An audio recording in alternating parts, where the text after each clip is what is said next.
नमामि शमीशान निर्वाणरूपम् विभुं व्यापकं ब्रह्मवेदस्वरूपम्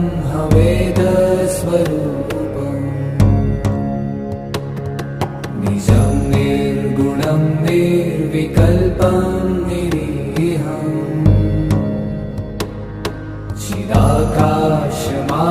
चिदाकाशमाकाशवासं भजेऽहम् नमामि शमीशान